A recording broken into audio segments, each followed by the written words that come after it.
प्यारे सज्जनों, इस दुनिया में कर्म को मानने वाले लोग कहते हैं कि भाग्य कुछ नहीं होता, और भाग्यवादी लोग कहते हैं किस्मत में जो कुछ लिखा होगा वही होकर रहेगा। यानी इंसान कर्म और भाग्य इन दो बिंदुओं की दूरी पर घूमता रहता है और एक दिन इस जग को अलविदा कह करके चल देता है। एक बार देव ऋषि नारद जी बैकुंठ धाम को गए। वहाँ उन्होंने भगवान विष्णु को नमन किया। नारद जी ने श्री हरि से कहा, प्रभु, पृथ्वी पर अब आपका प्रभाव कम हो रहा है। धर्म पर चलने वाले लोगों को कोई अच्छा फल नहीं मिल रहा और जो पाप कर रहे हैं उनका भला हो रहा है। तब प्रभु ने कहा, ऐसा नहीं है देव ऋषि, जो भी हो रहा है सब नियत के जरिए हो रहा है। नारद जी बोले, मैं तो अभी देख करके आ रहा हूँ, पापियों को अच्छा फल मिल रहा है और भला करने वाले, धर्म के रास्ते पर चलने वाले लोगों को बुरा फल मिल रहा है। भगवान ने कहा कि कोई ऐसी घटना बताओ। नारद जी ने कहा, अभी अभी मैं एक जंगल से आ रहा हूँ। वहाँ एक गाय दलदल में फंसी हुई थी, कोई उसे बचाने वाला नहीं था। तभी एक चोर उधर से गुजरा, गाय को फंसा हुआ देखकर भी वो नहीं रुका। वो उस पर पैर रख करके दलदल लांग करके निकल गया।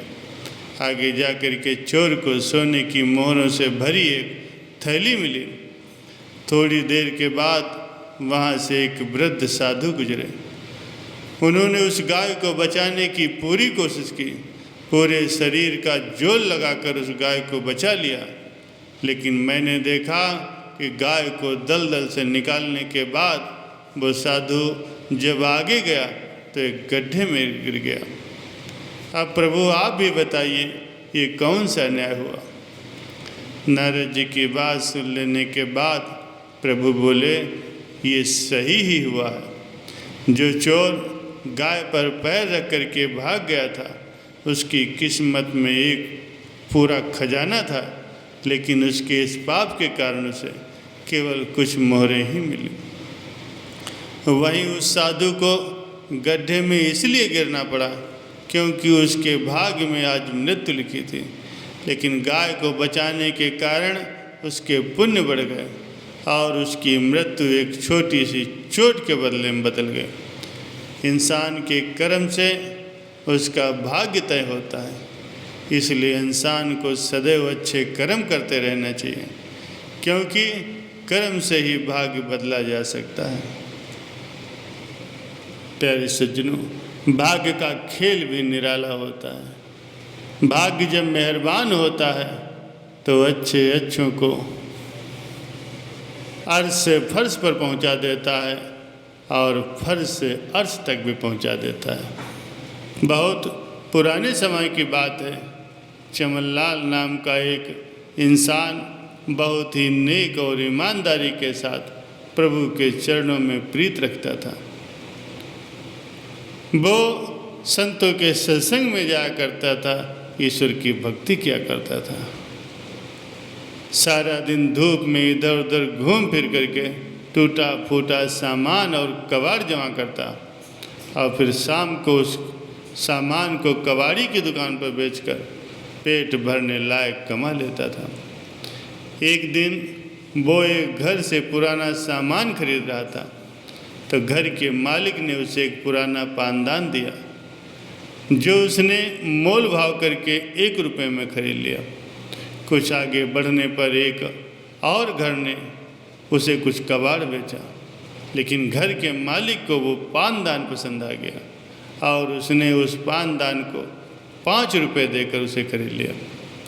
लेकिन जब काफ़ी कोशिश करने के बाद भी वो पानदान उससे नहीं खुला, तो अगले दिन उसने उसे चमनलाल को वापस करके अपने 5 रुपये ले लिए। शाम को बड़े कबाड़ी ने भी वो पानदान न खुलने के कारण उससे नहीं खरीदा। अगले दिन रविवार था। रविवार को बाजार के चौक पर बैठकर चमनलाल पुराना सामान बेचा करता था। वहाँ उससे कोई ग्राहक 5 रुपये दे करके वो पानदान ले गया, लेकिन अगली रविवार को वो ग्राहक वो पानदान उसे फिर वापस कर गया, क्योंकि वो उससे भी नहीं खुला। बार बार पानदान फिर उसी चमनलाल के पास पहुंच जाता। ये देखकर चमनलाल को बहुत गुस्सा आया और उसने उसे जोर से जमीन पर पटक करके दे मारा। इस बार पानदान खुल गया। पानदान के खुलते ही चमनलाल की आंखें खुली की खुली रह गईं। उसमें से कई छोटे छोटे बहुमूल्य हीरे छिटक कर जमीन पर बिखर गए। अगले दिन प्रातः वो उसी घर में गया जहाँ से उसने उस पानदान को खरीदा था। पता चला कि वे लोग मकान बेचकर किसी दूसरे शहर में चले गए। चमनलाल ने उनका पता लगाने की कोशिश भी की, लेकिन वो नाकामयाब रहा। बाद में चमनलाल उन हीरों को बेचकर एक संपन्न व्यापारी बन गया और सेठ चमनलाल कहलाने लगा। प्यारे सज्जनों, जब समय अच्छा आता है तो सब कुछ स्वयं ही अच्छा हो जाता है। आवश्यकता है तो इंसान को अच्छे कर्म करते रहने की, संयम और ईमानदारी से ईश्वर के चरणों में प्रीत रखते हुए अपने जीवन के पथ पर चलते रहने की। कहीं ऐसा न हो कि हम दुष्कर्मों से अपने आए हुए अच्छे भाग्य को नाराज करके वापस लौटा दें। कहा भी गया है, समय से पहले और भाग्य से ज़्यादा कभी भी किसी को कुछ नहीं मिलता।